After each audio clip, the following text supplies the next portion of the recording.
Bueno, Largamos. Heriberto Auel, querido, ¿cómo te va? Mi general amigo, qué pero muy honor bien. nuevamente estar con vos. Vamos, porque tenemos poco tiempo, porque bueno, no hace falta que lo hagamos público todo el lío que tuvimos para ingresar acá. Yo me gustaría que vos desarrolles, como siempre, una primera etapa cortita, después haremos una segunda etapa. Metele Bueno, nomás. nosotros estamos en estas charlas mensuales siguiendo tres conflictos. El conflicto ucraniano-ruso, el de Medio Oriente y el nuestro, al cual yo le daría más tiempo porque es el que más nos interesa. Exacto. Con respecto al primero, una guerra civil entre rusos, porque los ucranianos y los rusos pertenecen a la misma etnia, está llegando a su final. Y yo diría que este final llega porque la logística así lo exige. Las guerras modernas son sumamente caras. Pensá que los misiles que tienen más allá de 100 kilómetros de alcance están más o menos en 2 millones de dólares cada uno. Y con lo cual te estoy dando una idea de lo que El es costo. el costo de esta guerra. Terrible. La logística ucraniana está sostenida por la Unión Europea y Estados Unidos, particularmente Estados Unidos, que está aportando un 70% de los gastos de guerra de Ucrania. Bueno, lo notable de los últimos tiempos, desde que no hablamos la última oportunidad, es que ya empezó el invierno, ya cada uno ha acomodado sus líneas, sabiendo que en invierno la guerra de movimiento es casi nula, porque así lo exige el general invierno en esa zona, por un lado. Y por el otro, sabiendo de que hay una negociación en ciernes, es decir, el fin de esta guerra significa que van a abrir una negociación. Es decir, se vuelve a la racionalidad de la comunicación diplomática, que va a ser muy difícil, muy difícil. Ha habido muchos muertos de ambos lados, pero el costo mayor indudablemente lo pagó Ucrania. Ucrania. Claro. Cuando empezamos a conversar sobre este tema, yo te dije, esta es una guerra asimétrica. Un país que tiene casi 4 veces más de población que Ucrania, que tiene una industria militar que es la más importante del mundo, que tiene un número de fuerzas armadas 3 veces superior a Ucrania, indudablemente que tenía todas las ventajas habidas y por haber. Por supuesto. También te dije, los ucranianos van a pelear por su patria, porque la guerra se está desarrollando en su campo, en su país. El tema estaba en la pérdida del Donbass. Ahora, cuando empecemos a negociar, lo que va a salir a la luz con seguridad va a ser quienes provocaron esta guerra, quienes, sin pertenecer a ningún Estado, estas ONG occidentales que también están presentes aquí en la Argentina como socios del proceso revolucionario y del narcotráfico. Son las fuerzas del globalismo, que yo te las he señalado que tienen como punto de origen al capital financiero internacional, que busca negocios y que además ha optado, dentro de esos negocios, por achicar la población del mundo, entre otras cosas. Por eso la batalla cultural donde ataca a la familia, cosas que ya lo conocemos. El origen del número de matrimonios desavenidos en la Argentina no es casual. Acá hay una maniobra internacional de ONG y de fundaciones que se están ocupando de esto. Es la famosa batalla cultural que se está dando en el ámbito de Occidente, porque está siendo atacado Occidente en su cultura por elementos occidentales. Estos son los que impulsaron a esta guerra.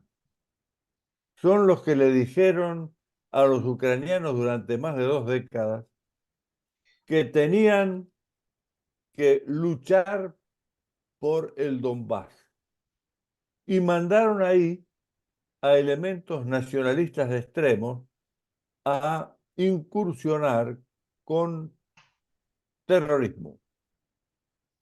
Y el terrorismo hoy es el agente de guerras híbridas que se derivan a vale cualquier cosa. Es decir, a una guerra que no tiene límites, límites de carácter ético. Eso es lo que está ocurriendo en esta guerra. Ya en los últimos tiempos, no solamente existen guerrillas terroristas detrás de las líneas rusas, sino que existen guerrillas rusas de ucranianos prorrusos detrás de las líneas ucranianas. Es decir, la cosa se Complicada. complejiza mucho más. ¿Por qué?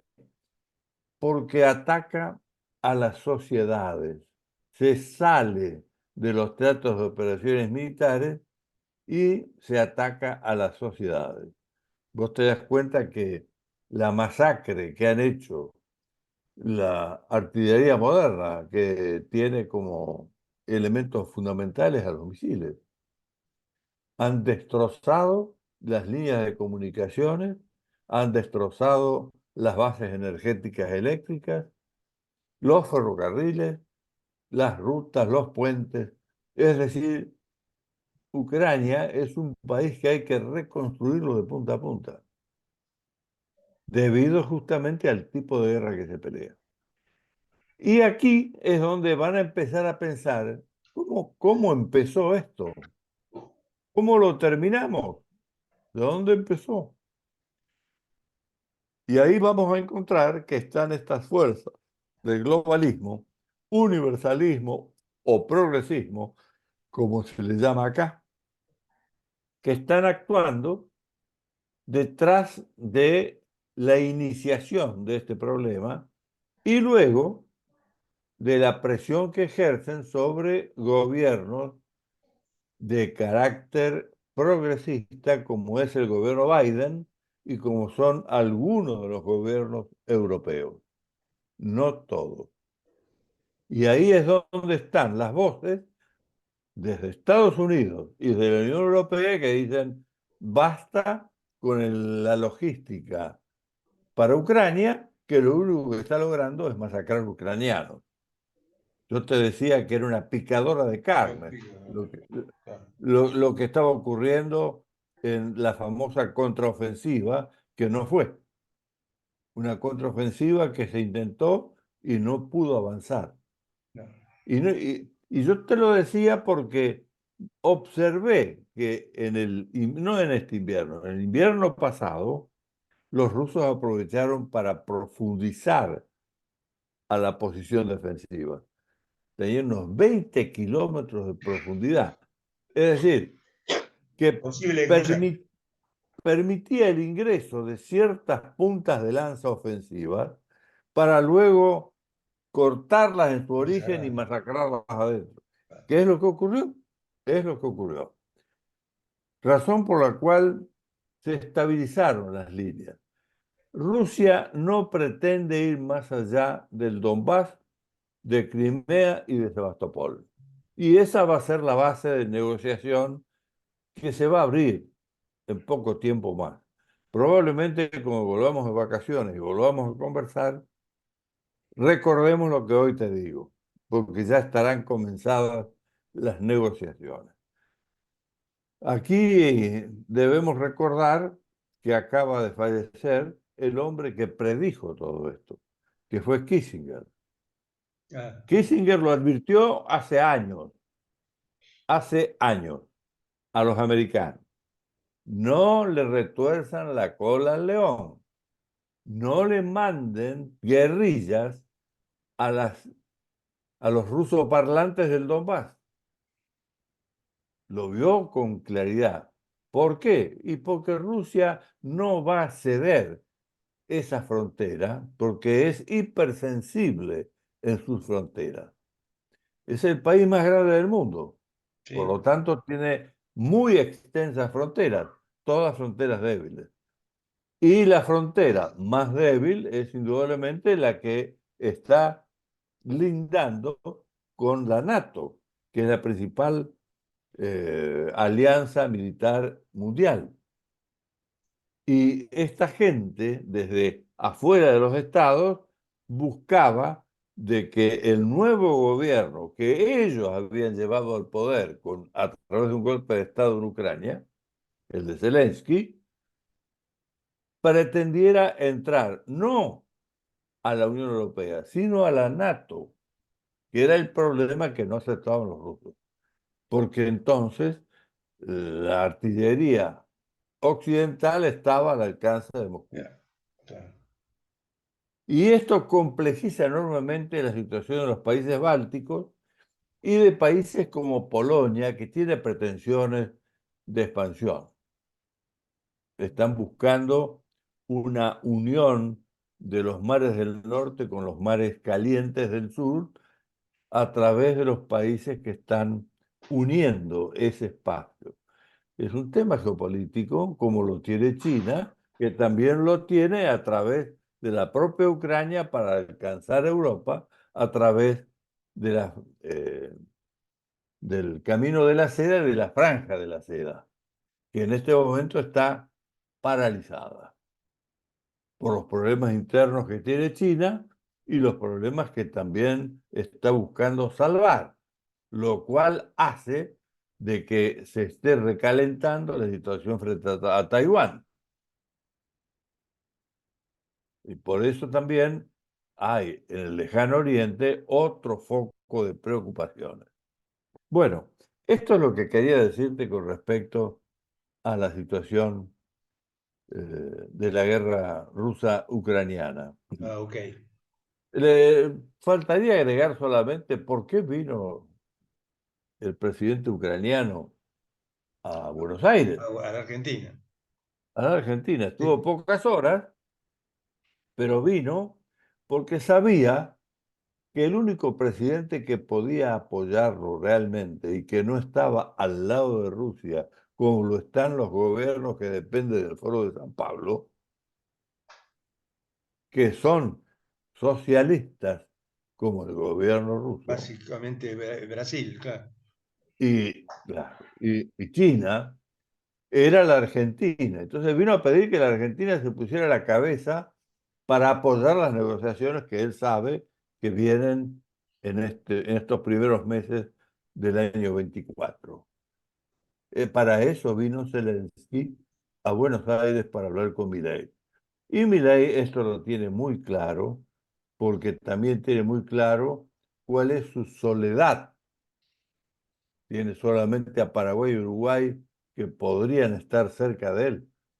Va a tener que esperar las elecciones de este año en Estados Unidos y ahí observar cómo están en la cuerda floja todos los gobiernos dependientes del Foro de San Pablo.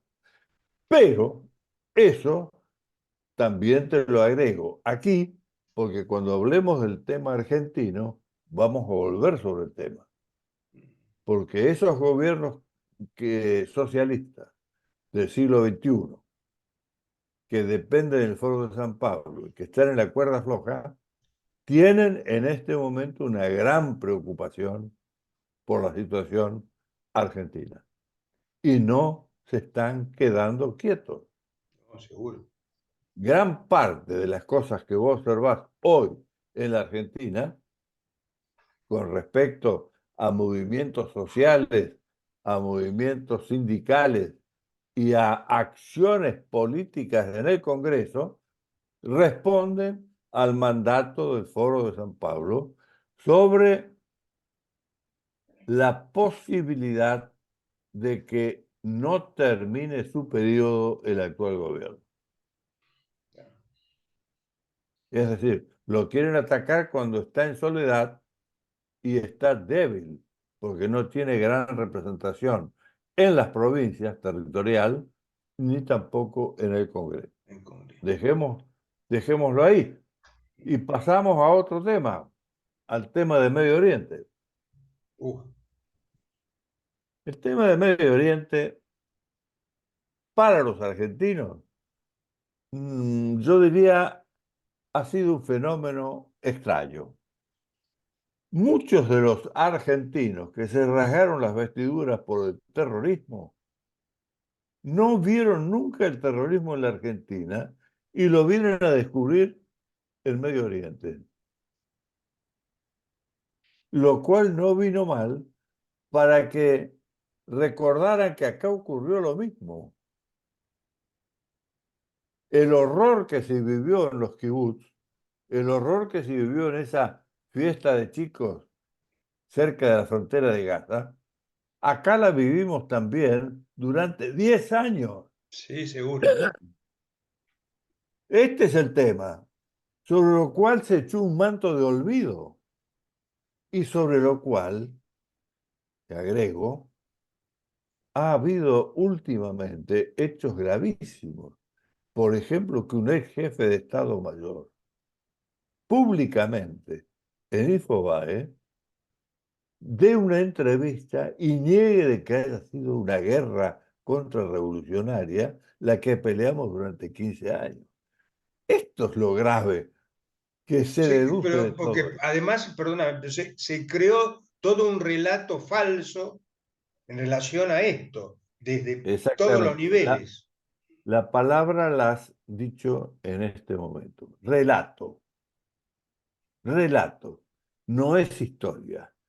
Es una falacia política creada para poder captar a poblaciones que tenían que omitir a esos años, a punto tal de que guerrilleros, terroristas de esa época los hemos tenido en el gobierno. Y todavía están en el Congreso algunos y ahí Algunos, andan por todos lados. pero son los que están promoviendo la caída de este gobierno.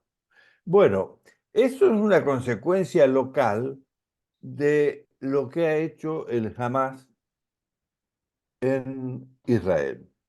Y el Hamas ha actuado así, indudablemente, porque vio la oportunidad de un Israel que tenía una división política interna que nunca antes había tenido. Yo te hablé a vos del acercamiento del primer ministro Israelí. eh, israelí con la extrema derecha religiosa, que a su vez tiene gran poder financiero. Y a partir de ahí una oposición a ciertas reformas que planteaban, en particular reformas judiciales que favorecían concentración de poder.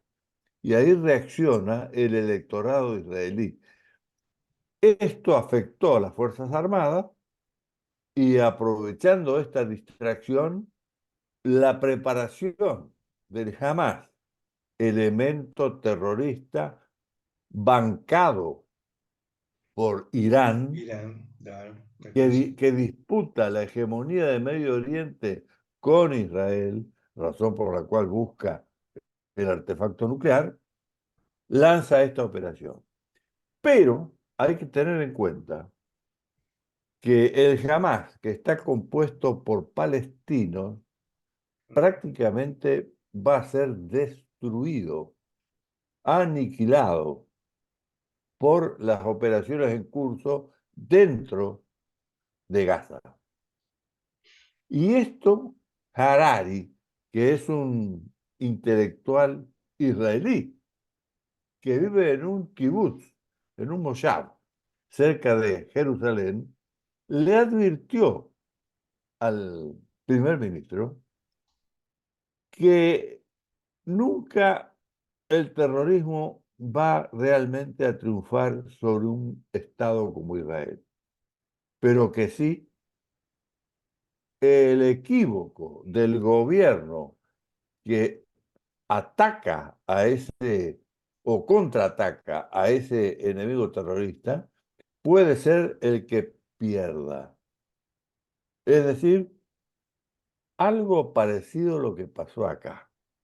Nosotros al terrorismo guerrillero, revolucionario, castrocomunista, le ganamos todos los combates. Pero ¿por qué la guerra está abierta y por qué, desde el punto de vista político y estratégico, se trastocó nuestra victoria táctica en derrota estratégica? Donde hoy tenemos 2.000 militares bajo juicio o en la cárcel, sea domiciliaria o no. Es exactamente por lo que advierte Harari al primer ministro israelí. ¿Por qué? El tema del aniquilamiento es típica de las estrategias clausewitzianas occidentales, de operaciones convencionales. Y acá se está operando con una fuerza no convencional que no acepta la Convención de Ginebra, en una guerra irrestricta, donde no tiene límites. Es tremendo el problema, que es lo que sacudió al mundo a través de las comunicaciones que manejó muy bien Israel, cosas que no hizo el gobierno argentino en su momento acá. No difundió adecuadamente las brutalidades tremendas que estaban haciendo los terroristas. Es más, es más, esa guerra hoy, 2024, está siendo negada en los tribunales orales federales, donde se están juzgando los procedimientos que emplearon las Fuerzas Armadas en esa guerra, 50 años después. Y llevamos 40 años de Nuremberg, para que nos demos cuenta cómo el equívoco de un Estado puede hacer de que tenga éxito la minoría terrorista. El número de Hamas no supera los 5.000 hombres, frente a los 300.000 hombres que tiene movilizados en este momento Israel. Para que nos demos cuenta que no hay posibilidades de victoria, como lo dice Harari, pero los errores que comete un gobierno frente a una agresión escandalosa de carácter terrorista como esta, puede sí hacerle perder como perdimos acá. Porque además, como decís, esto es jamás. Los palestinos, como que jamás que son 5.000 tipos, pero, y que hay una mayoría palestina que no quiere saber nada de todo esto, y que son los que están Bueno, sufriendo. Dale. el tema está, claro, siempre hay un espectador Claro, frente a todo esto, porque jamás no está cabalgado por Irán. seguro. Pero yo hablé con ellos cuando estuve en Medio Oriente viviendo en Gaza. Yo Sí, me iba a los lugares donde vivían los palestinos desplazados, los sabras, y me decían cuál era el problema que tenían, pero querían la paz. claro. Los que los han movilizado al terrorismo son los que están en una maniobra de busca de hegemonía regional, que son los iraníes. Ah, Y en este momento los iraníes están movilizando, que es lo que quería agregarte, están movilizando los libaneses, uh, el Hezbollah, que también está ese es bravo. presente acá en la Argentina. Las banderitas verdes que vos ves en las movilizaciones son de Hezbollah. Cuidado. El Hezbollah también tiene apoyo logístico iraní. y es la única fuerza irregular que combatió con Israel. Israel, no digo que lo vencieron, pero se tuvo que retirar del sur del Líbano. Cuando entró con los blindados y los atacaron desde las catacumbas, desde Claro, los túneles que habían. por todos lados, claro. Gran sorpresa, gran sorpresa. Cosa que también lo hemos visto ahora en Gaza, pero de otro carácter, ¿no es cierto? Para otra función. Ese movimiento Hezbollah se ha activado ahora, después de la destrucción del Hamas. Hamas ya está prácticamente liquidado. Yo diría que están haciendo limpieza los israelíes dentro de Gaza y Gaza seguramente va a quedar ocupado de algún modo Por por Israel. Israel Claro, para que no vuelvan nuevamente a prender la cosa. claro, Van a tener que destruir todas estas construcciones subterráneas que son inmensas claro. y que en gran parte ya están destruidas. Te hago Ahora se un paréntesis ahí, porque acá también, que hablas de Hezbollah, acá encontraron dos o tres personajes que cerca de las embajadas de Israel y todo eso por un lado, y por otro lado el famoso tema del avión. ¿Te acordás del avión iraní, venezolano, iraní, venezolano, iraní, que sé cuánto, que se callaron la boca, pero después sé que fue enviado a Estados Unidos ese claro. avión? Y de eso no Bueno, se habla, pero dale, dale vos. el tema está en, vos metiste un poco el dedo del ventilador. ¿Eh? La Argentina, al no tener planeamiento estratégico, no tiene inteligencia estratégica. Ah, Así que la inteligencia policial o la inteligencia criminal tiene que reemplazar a la inteligencia estratégica del planeamiento militar que no existe porque está prohibido por ley.